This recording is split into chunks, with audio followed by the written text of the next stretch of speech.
It's always a pleasure to have you on the post-budget interview, Ms. Nirmala Sitharaman. How does it feel to be the first finance minister to present 9 consecutive budgets and make a record of your own? First of all, thank you, Navika, for having me. And it is an annual exercise which we do. And it's always refreshing to have a chat after the budget, getting into the details of it, in the way you would ask the questions. On the specific question, I don't think it is yet sunk into me. I'm allowing it to happen. So how does it feel? I've not felt anything at all. Yeah. Nothing? Nothing. Why? Is Nirmala Sitharaman very strict, doesn't think about these things? She's only worried about the numbers in the budget document? No, not that way. But nothing which is so overpowering to say, oh, I'm feeling elated, I've broken the record. Nothing of that. I take it in my stride and keep moving. Is that your basic nature? I think so, and that is why sometimes people feel it's boring. What's this? Why don't you react? Nirmala Tai is very strict, they say. I'm not. You're not? Yes. Some of us who've known you from your earlier days as a Karyakarta as well know that you're not. But Nirmala ji, I mean, sometimes you wonder, in the space of 48 hours, so much can happen. That's right. The budget has been presented, and actually, from a news person's point of view, the budget is passé because we are now talking about the Indo-US trade deal. That's right. I want to begin with that. The announcement came from President Trump's tweet, and the opposition is up in arms that do we have a holdover, decisions that impact India to such a large extent? Why do these announcements actually happen from Washington and not from New Delhi? Well, I think the PM's tweet also came to say it's good news, made in India products are going to be sold in the US market with lesser tariff and so on. To be fair, I think both sides have come out with, at least the principals have come out with their respective tweets. But because it happened so late in the night, in the morning, you start having details about expectations about details of what exactly this is. But Ms. Nirmala Sitharaman, on the Indo-US trade deal, we know tariffs have come down from 50 to 18%. But that's all that we know. We don't know because there is talk. The Agriculture Secretary in the United States has said that there would be market access to farm goods. There is talk of oil not being purchased from Russia anymore, and that America and Venezuela would be our oil suppliers. These are part of the official statements that have come from Washington. Do you not expect the opposition or anybody in this country to ask you, give us details? Absolutely right, and you're right to ask. Leader of the opposition parties, people of India are right to ask that question. But would you wait for the reply? Which is not happening after 1 month. This evening, 4:30, I was told the Honorable Commerce Minister was going to give a statement in the House. Would you wait for him or not? He was even in, if I know right, and I don't want to disclose anything else, he was in Mumbai and he was rushing back. You wait for an official, clear reply. Suo moto statement he was going to give. No, I do not want. Tell us now. He is the authority to tell because he is the minister concerned. But without listening to the minister, you go about giving misleading information as though you've seen the deal. Please, have you seen the deal? Tell us. So why have you seen the deal? No, why would you want Have you seen the deal? It's the minister who will see, not every cabinet minister. But the minister briefed earlier this evening. Yes. And the details are, if I may say so, still scanty.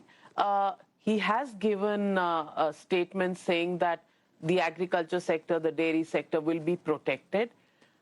It's a general kind of assurance. It's not the details of the deal that we know so far. He will give it to you. He will give the details. These are not things which are going to remain in closed files. They are public documents. It will come out. You'll know what is being given, what is being taken, what is reciprocity, and how much is our export getting access for, what are we going to import, everything is going to come out to you. How many are going to come into effect when the agreement takes, effect? It'll come into force from at the time of effect itself. Some come into effect after a year, some after 2 years, and so on. All this is going to come out. When? The statement was not even given. You didn't allow it. But the press conference happened. No questions were taken. No responses are given to the leader of opposition in Parliament. Right? Would you want him to say everything in the media before you say it in the Parliament? Because Parliament, you're not answering. So you came to the media and you spoke.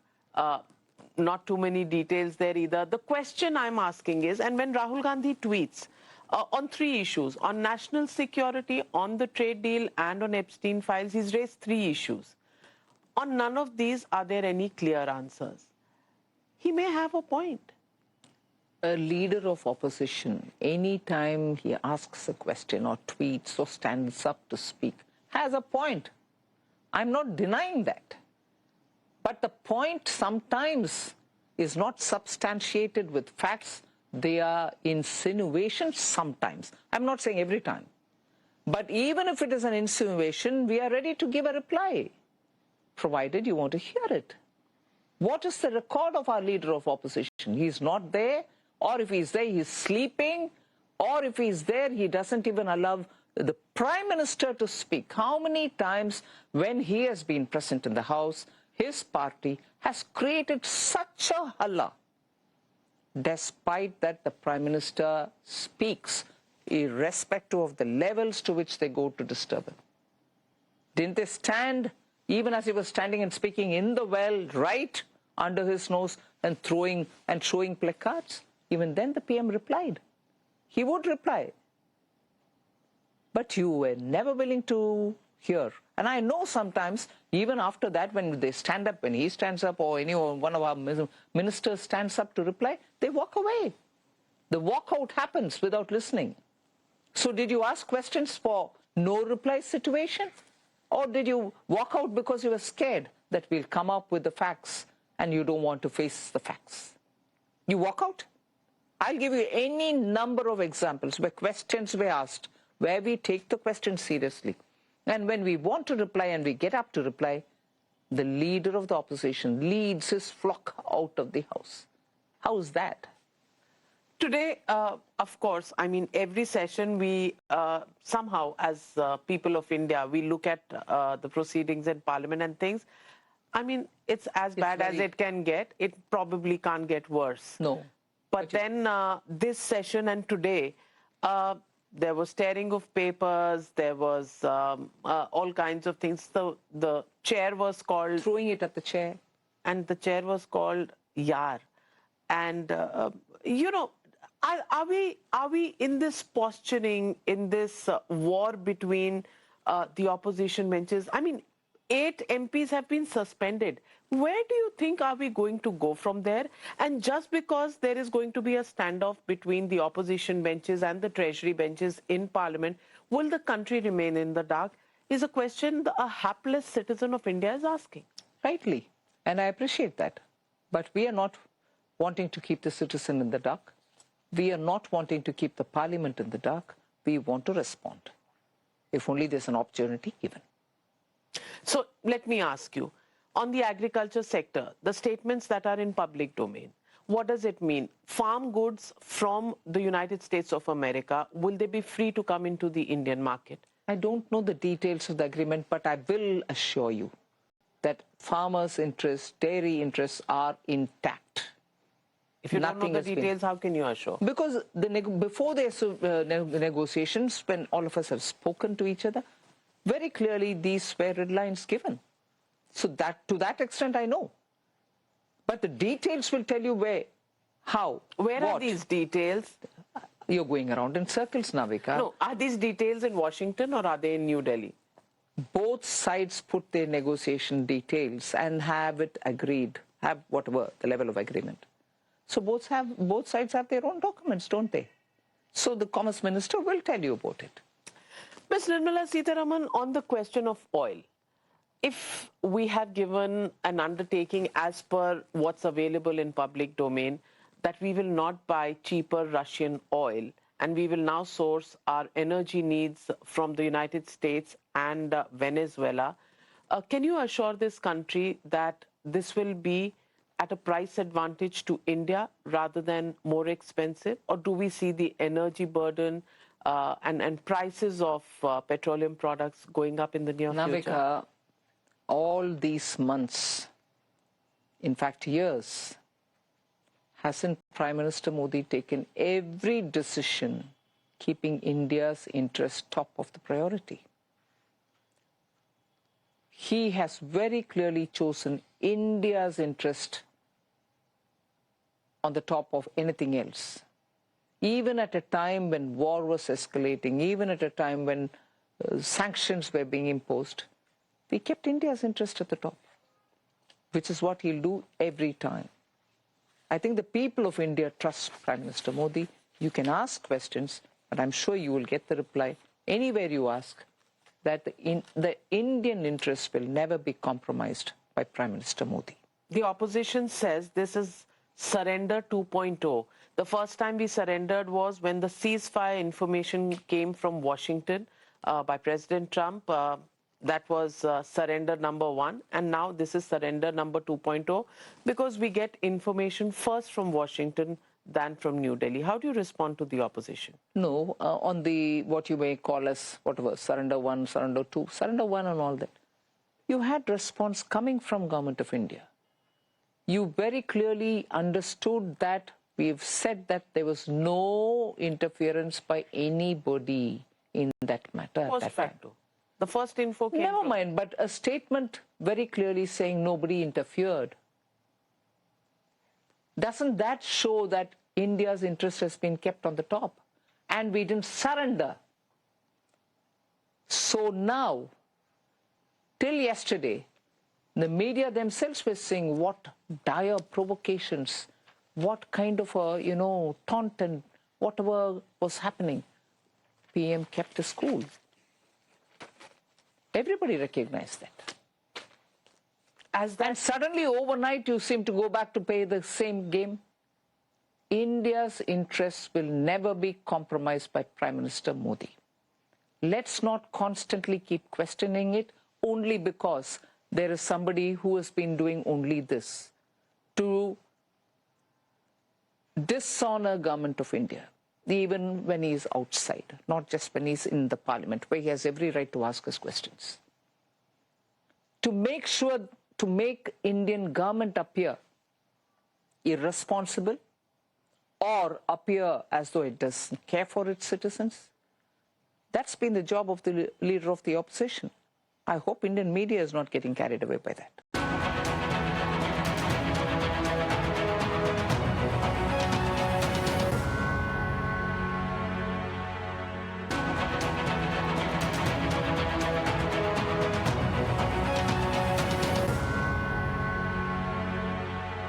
In terms of investments and job creation, because unemployment, once again, after falling to a low of 3.2% end of 24, is back a tad higher at 4.9. Do you think that's an area of worry? And do you think, investments will really pick up to take care of this unemployment rate? I think unemployment is an issue which we are very seriously addressing, not just through budget, but even otherwise. Skilling them, upskilling people, creating a portal where matchmaking can happen for skills that are available and the jobs that are being offered and so on. And the government jobs are being filled up since 22, I think, November. No vacancies are left, or in the sense sanctioned positions are not left unoccupied. So government jobs are getting filled up. We are creating opportunities for people to become entrepreneurs. Even if they don't get jobs, they can run their own show, so on. So it is not a one-dimensional issue of addressing jobs. It is looking at the entire gamut of what makes productive work so that people can earn out of it.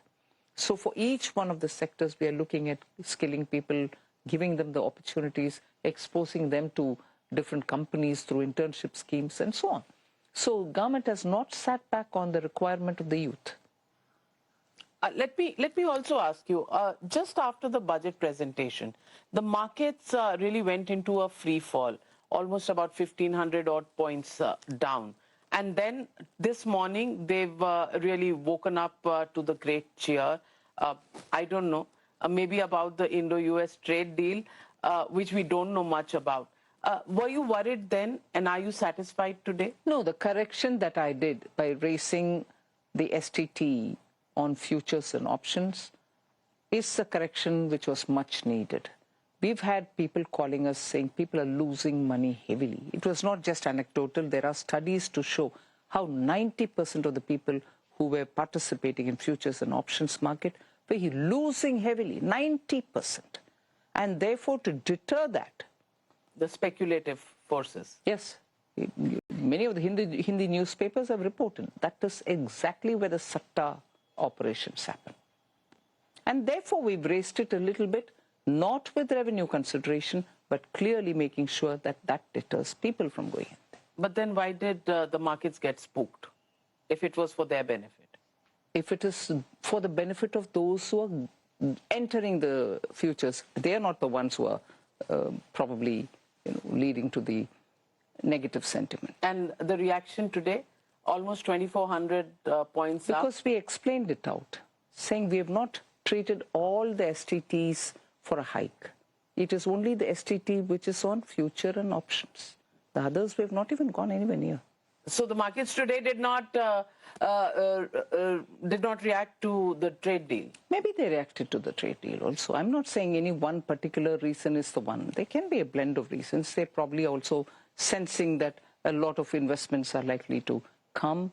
There can be many more things. The opposition also has raised the issue of how, as a percentage of the overall budget, allocations for health, allocations for education have actually come down from the past to this year's budget, which they question your priorities in terms of commitment to these sectors. If I want to give a response which is going to be harmless, did they read the budget, Navika? Allied health service workers, medical hub, tertiary sector workers, animal husbandry in rural areas, and veterinary doctors, veterinary surgeons, and testing labs, fisheries, waterways, fishermen who are going into deep sea to get fish from the economic zone, the rare earth corridor. Have they at least gone through it? 3 major All India institutes for Ayurvedic treatment. Here in Delhi you have. I still don't get the name of the place, somewhere in Mathura Road. One of the best Ayurvedic care centers. We are opening 3 of them. So I just want to understand health, then education.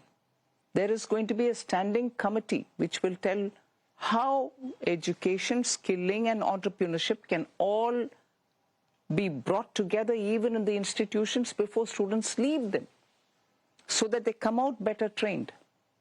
That requires money. Health, I'm giving this. Education, I'm doing that. I'm also saying there can be 5 educational hubs. These are not education and health. The point they're making is that outlays for these sectors compared to the overall budget allocation, the percentage has gone down, even though allocations in real terms... They have not gone down. The BE to B you compare, nothing has come down.